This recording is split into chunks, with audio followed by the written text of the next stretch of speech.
అందుకే దేవుని చేతికి మనం అప్పగించుకోవాలి.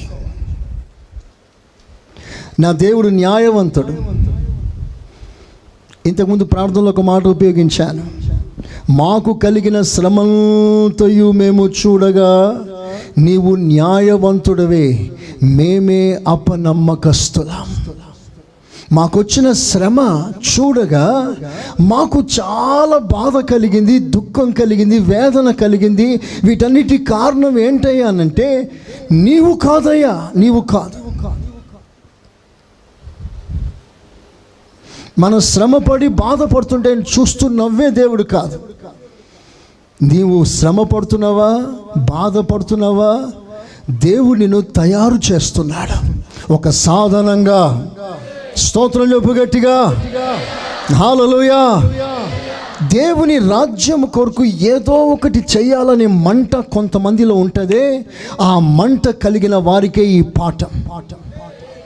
ఏదో ప్రేక్షకునిగా వచ్చి 2 మాటలు విని వెళ్ళిపోవాలి, 24 గంటలు నీ ఫ్యామిలీ, నీ కుటుంబం, నీ సమస్య, వీటి మధ్యలో ఉన్న వారికి పాఠం పెద్ద ప్రయోజనం ఉండదు. If you want to become an useful vessel, an honorable vessel in the hands of a master, you have to go through this way. God uses only broken vessels.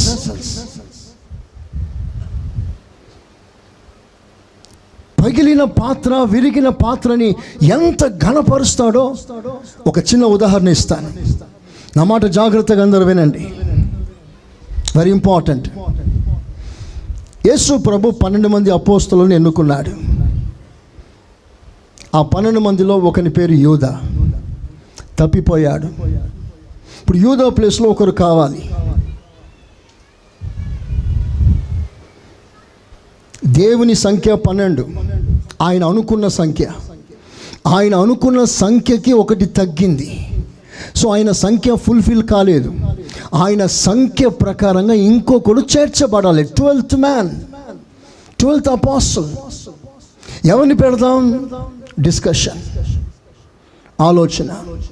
ఆ తర్వాత వాళ్ళ ఆలోచన ప్రకారంగా బాగా శ్రమ పడేవాడు, బాగా ఎక్స్పీరియన్స్గా ఉన్నవారిని 2 వాళ్ళు సెలెక్ట్ చేస్తారు.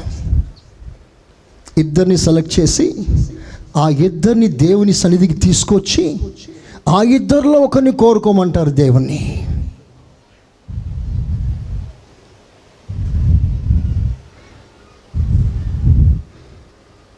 అంటే వీళ్ళ కోరికలోంచి దేవుడు కోరుకోవాలి. ఆ కోరుకునే పని డైరెక్ట్గా దేవునికి ఇవ్వలే. వీళ్ళ మైండ్ అండర్స్టాండింగ్, నాలెడ్జ్ ప్రకారంగా వీళ్ళు కొంతమందిని ఏర్పరచుకుంటే వారిలోంచి దేవుని ఎన్నుకోమంటున్నారు. 2 తీసుకొచ్చి పెట్టారు. వాళ్ళ ఆలోచన ప్రకారం 2 తీసుకొచ్చి పెట్టి 2లో ఎవరినైనా ఒకరు కోరుకో ప్రభా అంటారు. అంటే దేవునికి సెకండ్ చాయిస్. ఫస్ట్ చాయిస్ వారి సెలెక్షన్, సెకండ్ చాయిస్ దేవుని సెలెక్షన్. చాలా సంస్థలు ఇలాగే పొరపాట్లు చేస్తారు. చాలా సంస్థలు, కొన్ని సంస్థలు పాస్టర్స్ ఆర్డినేషన్స్కి రికమెండేషన్స్, కొన్ని నామకార్థ సంఘాల్లో కొన్ని పోస్టులకి ఎలక్షన్ కోట్ల రూపాయలు ఖర్చు పెడతారు. ఆ మధ్య మన ఆంధ్ర, తెలంగాణ, ఇంచుమించు ఇండియా దేశంలోనే పెద్ద సంఘం ఒకటి ఉంది. నన్ను అడగకండి ఏ సంఘం అని. పెద్ద చర్చి. ఆ చర్చిలో ఎలక్షన్స్ జరుగుతున్నాయి. సరిగ్గా ఆ టైంలో మాకు అక్కడ మీటింగ్స్. సరే ఆ చర్చికి వెళ్ళి జస్ట్ అట్లా పరీక్ష చూస్తున్నాం. అక్కడ ఎలక్షన్స్ జరుగుతున్నాయి కనుక అక్కడ పెద్ద పోస్ట్కి, బిషప్ పోస్ట్కి ఎన్ని రకాల లంచాలో తెలుసా మీకు? చివరికి కళ్ళు బాటిల్, బీర్ బాటిల్స్ క్రేట్లు దిగాయి. చర్చిలో బీర్ బాటిల్ ఏంటయ్యా అనంటే రేపు ఎలక్షన్స్ కదా, కొంతమందికి ఇది తాగించి ఓట్ల కొరకు సపోర్ట్ తీసుకోవటానికి బీరు బాటిల్ ఇచ్చి ఒక వ్యక్తి దేవుని సంఘం మీద పెద్దగా నిలబడుతున్నాడు. ఎంత నీచమైన విషయం! ఒక నాయకత్వం ఎన్నుకోవటానికి మనుషుల ఆలోచన. ఇక్కడ కూడా అక్కడక్కడ కొన్ని గొడవలు జరుగుతుంటాయి. ఎలక్షన్స్ టైంలో ఇద్దరు పార్టీలు కొట్లాడుకుంటారు. నేనుంటాను. ఆ ఉండే వ్యక్తి డబ్బులు బాగా ఖర్చు పెట్టి పోస్టులోకి రావాలనుకుంటాడు. దేవుని సేవ వ్యాపారమా? ఆ పోస్ట్లో డబ్బులు సంపాదించడానికి ఆ పోస్టులు ఎక్కడం?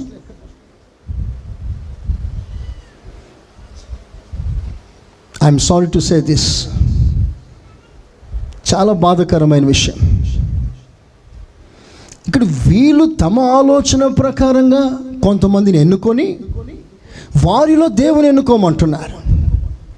ఓకే, ఇద్దరిని తీసుకొచ్చారు. ఆ ఇద్దరి పేర్లు చీటీలో రాశారు. చీటీ దేవుని సన్నిధిలో వేశారు. ఆ 2 చీటీలో ఒకరిని తీయమన్నారు.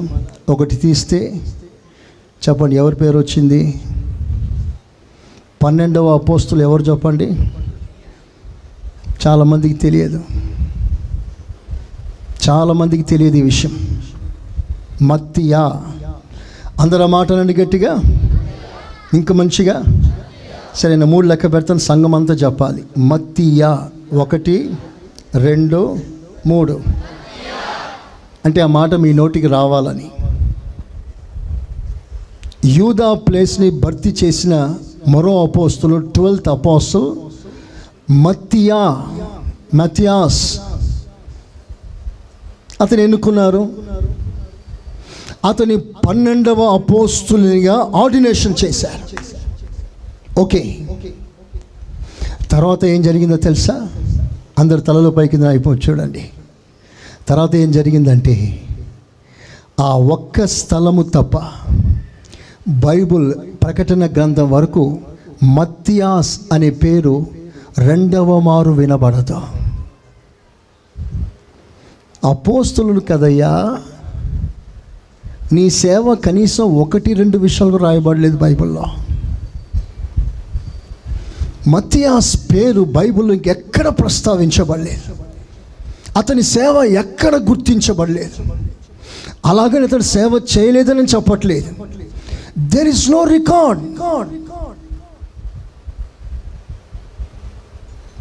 ఇంకొంచెం లోతులోకి వెళ్తాను. అపోస్తుల కార్యాలు 8వ అధ్యాయం. తీయొద్దు చెప్తున్నాను, వినండి, అందరు నా వైపు చూడండి. అపోస్తుల కార్యాలు 8వ అధ్యాయం వరకు శిష్యులందరూ కనిపిస్తారు. పేతురు, యోహాను, స్టెఫెన్, శిష్యులు అక్కడక్కడ సేవ చేస్తున్న సంగతి, వాళ్ళందరి సంగతి విషయాలన్నీ 8వ అధ్యాయం వరకు అపోస్తుల సంఖ్య మనం చూస్తాం.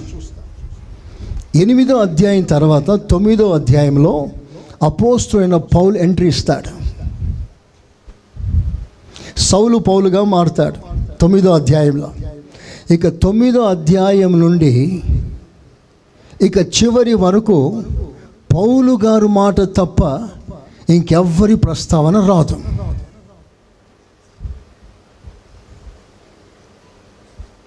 ఇంకెవ్వరి ప్రస్తావన సేవ వివరించబడలేదు. టోటల్గా Paul Paul Paul Paul Paul అంత పౌలు గారి సేవను గుర్చలాయబడింది. మిగతా వారి సేవలన్నీ కూడా మరుగైపోయింది. ఎందుకు పౌలు గారి సేవని అంత హైలైట్ అయిపోయింది? అపోస్తుడు కాదే, 12th మ్యాన్ కాదే. He was not among 12 disciples. కానీ 12వ అపోస్తులునిగా దేవుని దృష్టిలో ఒకవేళ చేర్చాడేమో మనకు తెలియదు. కానీ మనుషుల సంఖ్య ఒకటైతే దేవుని నిర్ణయం మరొకటి కదా. దేవుడు సౌల్ని ఎంత ఘనపరిచాడంటే 12 మంది అపోస్తులకు లేని సేవ ఈ పౌలు గారి ఒక్కరికి దేవుడు అనుగ్రహించాడు. స్తోత్రం చెప్పండి గట్టిగా. దీనికి కారణం ఏంటో తెలుసా? అతడు దేవుని కలిసిన ఆ క్షణంలోనే ఒక ప్రకటన, ఒక ప్రత్యక్షత. ఏమిటి ఆ ప్రత్యక్షత అంటే, సౌలా సౌలా, ఇక మీద జరగబోయేది నీకు చెప్తాను. ఏమిటయ్యా అనంటే, నీవు నా నామం నిమిత్తం ఎన్ని శ్రమలను అనుభవించవలసి ఉందో అది నీకు నేను తెలియజేస్తాను. చప్పలు కొట్టండి గట్టిగా. హల్లెలూయా. పౌలు గారిని దేవుడు ఏర్పాటు చేసుకోవటానికి ఒక ప్రధానమైన కారణం, prime reason, very prime reason, ప్రసంగం చేయటానికి కాదు, సంఘాలు కట్టడానికి కాదు, దయ్యాలు వెళ్ళటానికి కాదు, వెళ్ళగొట్టడానికి కాదు. పౌలు గారిని దేవుడు ఏర్పరచుకోవటానికి ప్రధానమైన అంశం, నా నామం నిమిత్తం నువ్వు అనేక శ్రమలను అనుభవించవలసి ఉంది, ఇందుకే నేను నిన్ను ఏర్పరచుకున్నాను. చప్పలు కొడతారా గట్టిగా. I want to say this is a very special calling. Most of the servants of God don't have this calling. చాలా మంది సేవకులకి ఈ పిలుపు ఉండదు. ఇది ప్రధానమైన దర్శనం. ఇది నేను అంటాను, అన్ని సేవల కంటే ఒక ఉత్తమమైన శ్రమల మార్గంలో అనేక రకాల వ్యతిరేకతల మధ్యలో దేవుని ఘనమైన సేవ చేసి ఆయన నామం నిమిత్తం దూషించబడటానికి, హింసించబడటానికి, బాధించబడటానికి ముఖ్యమైన ఆనందముగా భావించుటయే నిజమైన సేవ. స్తోత్రం చెప్పండి గట్టిగా. హల్లెలూయా. పౌలు గారు శ్రమలకు అప్పగించుకున్నాడు. శ్రమలకి ఏ శ్రమ కూడా వద్దని లేదు, ఏ శ్రమ కూడా అతన్ని బాధించలేదు. అతడు అంటాడు, యెరూషలేములో కట్టబడటానికి, కొట్టబడటానికి, కొరడాలతో దున్నబడటానికి మాత్రమే కాదయ్యా, యెరూషలేము నేను వెళ్ళేది ఏదో కొడతారని తిడతారని మాత్రమే కాదు, నేను యెరూషలేములో చనిపోవటానికైనా సిద్ధంగా ఉన్నాను. హల్లెలూయా. He was so prepared to go through any kind of trials and sufferings. He has dedicated his life to suffer for Christ's name's sake.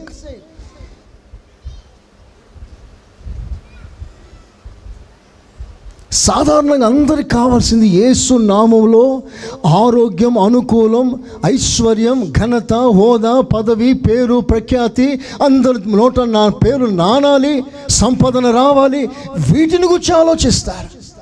కానీ ఎంతమంది నేను శ్రమ పడటానికి, ఈ ప్రభు నాకు పెట్టిన సిలువ ఎంత పెద్దదైనా నేను సంతోషంగా మోయటానికి సిద్ధంగా ఉన్నాను అని చెప్పగలవారు నిజముగా వారు ధన్యులై ఉన్నారు. స్తోత్రం. హల్లెలూయా. ఇది ఒక ఉన్నతమైన ఉపదేశం అండి. ఎంతమంది అంగీకరిస్తారు ఈ మాట? రేపు నీకు బాధలు, కష్టాలు, సమస్యలు వస్తే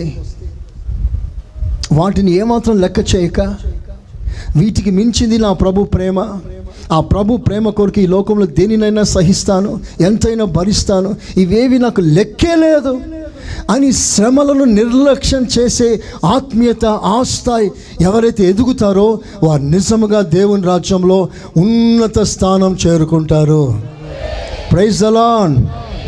అనుకూలం, ఈ లోకంలో సుఖ సౌఖ్యాలు, సంతోషాల మీద మనసు పెట్టుకున్నవారు ప్రభు కొరకు శ్రమ పడలేరు, బాధ అనుభవించలేరు. ఈ రోజున ఈ మాటలు పూర్తిగా వేరుగా ఉంటాయి. దేవునికి నువ్వు ఒక సాధనంగా వాడబడాలని కోరుకుంటున్నావా? దేవుడు విరవడం ప్రారంభిస్తాడు. ఆయన విరుస్తున్నప్పుడు ఓర్చుకుంటావా? సహిస్తావా? ఓకే ప్రభా అంటావా? నీకు దగ్గరున్న వారిని తీసేస్తాడు, ఓకే అంటావా? నీకు సహాయం చేసే వారిని ఆపేస్తాడు, ఓకే అంటావా? నిన్ను ఆకాశ మండలంలో కూర్చోబెట్టి ఘనంగా స్వాగతం పలుకుతూ సంతోషిస్తూ నిన్ను గొప్పగా మాట్లాడేవారు నిన్ను నేలకి తొక్కి పెట్టే ప్రయత్నం చేస్తారు. ఒప్పుకుంటావా? ఆప్తులు అపాయం తెచ్చేవారిగా మారుస్తాడు. ఒప్పుకుంటావా? ఇవన్నీ ఎందుకో తెలుసా? ఒకటి, నువ్వు వాడబడాలి. రెండవదిగా, ఈ లోక మనుషుల మీద మనసు చచ్చిపోవాలి.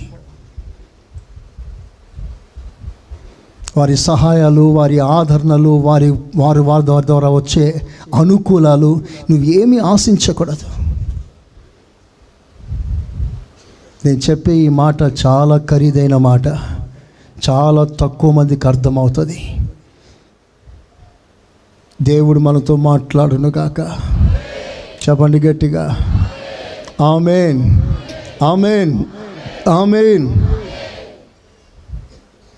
మనం ఎంత ప్రభు కొరకు శ్రమ అనుభవిస్తూ సిలువను మోస్తూ ప్రభుని వెంబడిస్తామో అంతగానూ యేసయ్యను ప్రత్యక్షపరచగలం. అదే గొప్ప సాధన. అంటే శ్రమ అనుభవించే వాళ్ళందరూ దేవుని శిక్ష అనుభవిస్తున్నారని కాదు. విరిగిపోయేవారు, విలువబడే వాళ్ళందరూ కూడా ఏదో తప్పు చేశారని చెప్పట్లేదు. కష్టాలు, సమస్యలు వస్తే ఈ విశ్వాసీ కుటుంబానికి ఏదో పాపం చేసినందువల్ల ఇలా జరిగింది అని చెప్పకూడదు. అది నీ మనసాక్షికి తెలుసు. నువ్వు దేవునికి వ్యతిరేకంగా తప్పు చేసావో శిక్ష వస్తుంది. కానీ నీ మంచి మనసాక్షితో దేవుని వెంబడిస్తున్నప్పుడు నీకు ఇలాంటి బాధ, వేదన, శ్రమ కలిగిందా? దేవుడు నిన్ను సిద్ధపరుస్తున్నాడు. చెప్పండి, యేసయ్యకు మంచి స్తోత్రం చెప్పండి. దేవుడు సిద్ధపరుస్తున్నాడు కనుక ముందున్న మహిమను తలంచి ఇప్పటి కాలపు శ్రమలను సంతోషంగా సహిస్తా. ఆమేన్. ఇప్పుడు మనం అనుభవిస్తున్న శ్రమలు ఎన్నదగినవి కావు. రేపు రాబో మహిమ ఎదుట ఇప్పుడు నువ్వు ఎంత బాధ అనుభవిస్తావో అంత మహిమ దేవుడు నీ కొరకు సిద్ధపరుస్తున్నాడు. ఈ అల్పకాల ఈ జీవితంలో అంత ప్రతికూలంగా ఉన్నా, అనుకూలం లేకపోయినా నువ్వు ఏమీ బాధపడవద్దు. నీ మనసు, నీ దృష్టి ఈ లోకంలో సుఖంగా బ్రతకాలని కాదు. ఈ కొంతకాలం దాటిన తర్వాత నీ కొరకు దేవుడు సిద్ధపరిచిన అతి శ్రేష్టమైన మహిమలోకి నువ్వు ప్రవేశించవలసి ఉంది. యేసయ్యా స్తోత్రం అనండి. ఆ మహిమను మనసులో పెట్టుకొని ఇప్పుడు దేవుడిని నడిపిస్తున్న ఈ త్రోవలో సంతోషంగా నడుచుకో. అది చెరైన, బాధైన, హింసైన, వేదనైనా, ఉన్నవైన, రాబోనమైన, ఆకలైన, పస్తైన, వస్త్రహీనత అయినా, వస్త్రాలు లేని పరిస్థితి అయినా, అందరి చేత విడనాడబడిన పరిస్థితి అయినా, అన్ని శ్రమలను సంతోషంగా యేసు కొరకు సహిస్తాము. ఆమేన్. హల్లెలూయా, హల్లెలూయా. ఈ తలంపు మనకు రావాలి. అందుకే నేను అప్పుడప్పుడు మీకు ఒక్కొక్క షాకింగ్ న్యూస్ మాదిరిగా ఇస్తూ ఉంటాను. ఎందుకంటే అందరూ వెళ్ళిపోవాలి. నువ్వు వెళ్ళిపోవటకు ముందు నా వలన దేవుడు నీకు ఇవ్వవలసిన సందేశం, సత్తా, ఆ సబ్జెక్ట్ ఎంతైతే ఉందో అవన్నీ నా ద్వారా నీకు ఇస్తాడు. ఇవన్నీ నువ్వు తీసుకొని ఆత్మలో బలపడాలి. దేవునికి మహిమ కలుగును గాక. చెప్తారా గట్టిగా? హల్లెలూయా. నీ ప్రార్థన ఏమై ఉండాలంటే, ప్రభువా నా ఇష్టం కాదు, నీ ఇష్టం. నా అనుకూలం, నా సుఖం కాదు, అంతా నీ సంతోషం. పేతురు ఒక రోజున తన ఇష్టం, తన సంతోషం, తన సౌఖ్యం, తన స్వేచ్ఛగా సేవ చేయాలనుకున్నాడు. తన ఇష్ట ప్రకారంగా సేవ చేయాలనుకున్నాడు. సేవ చేస్తాను కానీ నా ఇష్ట ప్రకారంగా. నా మీదకి ఏ ఒత్తిడి రాకూడదు, నన్ను ఎవరు బలవంతం చేయకూడదు, నన్ను ఎవరు ప్రశ్నించకూడదు, నా మీద ఎవరు పై అధికారి ఉండకూడదు, నేనే బాస్, అలాగూ సేవ చేస్తాను అనుకున్నాడు.